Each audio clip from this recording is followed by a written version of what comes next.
Assalamualaikum warahmatullahi wabarakatuh. Kali ini kita akan belajar praktikum larutan penyangga. Tujuan praktikum kita kali ini yaitu untuk mempelajari perbedaan antara perubahan pH larutan buffer dan bukan larutan buffer karena penambahan sedikit asam, basa, ataupun pengenceran.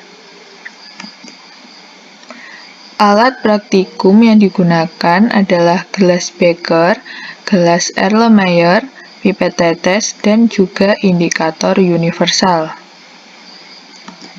Sedangkan untuk bahan praktikum yang akan dipakai yaitu larutan NaCH3COO, larutan NaOH, larutan HCH3COO, larutan HCl, larutan NH4OH, dan yang terakhir ada larutan NH4Cl. Cara kerja larutan bukan buffer. Yang pertama yaitu penentuan pH larutan bukan buffer, dimulai dengan menyediakan 3 buah tabung reaksi, dan tabung pertama diisi dengan 1 ml larutan HCl 0,0001 molar, tabung 2 diisi dengan 1 ml air, dan tabung 3 diisi dengan 1 ml larutan NaOH 0,001 molar. Kemudian, tentukan dan catat pH larutan dengan indikator universal, dan diketahui pH tabung 1, 5, pH tabung 2, 6, dan pH tabung 3, 6.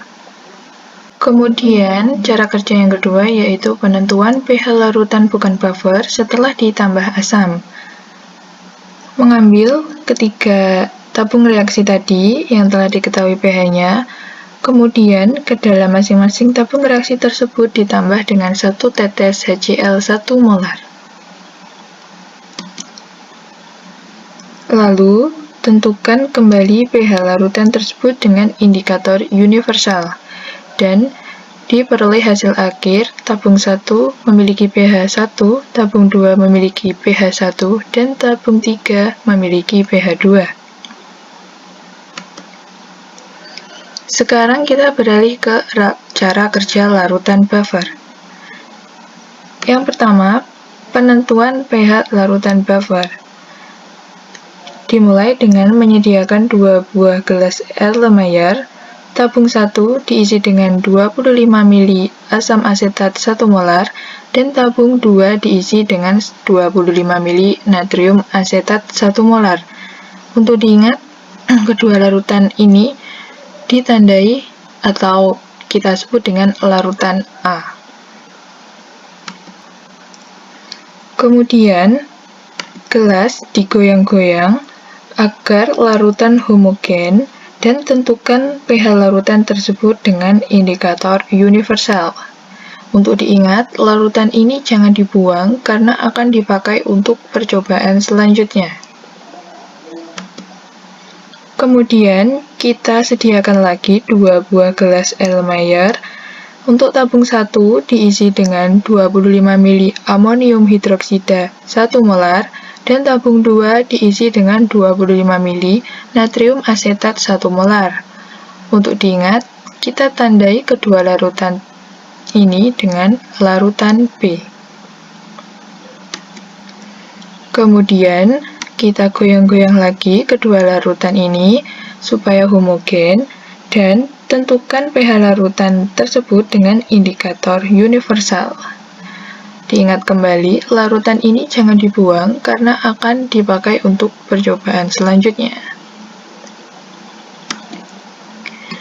Baik, untuk cara kerja yang kedua yaitu penentuan pH larutan setelah penambahan asam atau basa. Di sini kita memiliki larutan A tadi yang telah diketahui pH awalnya yaitu 5. Kemudian di sini kita tambahkan untuk tabung 1 5 ml HCl 0,1 molar, dan tabung 2 ditambah dengan 5 ml NaOH 0,1 molar.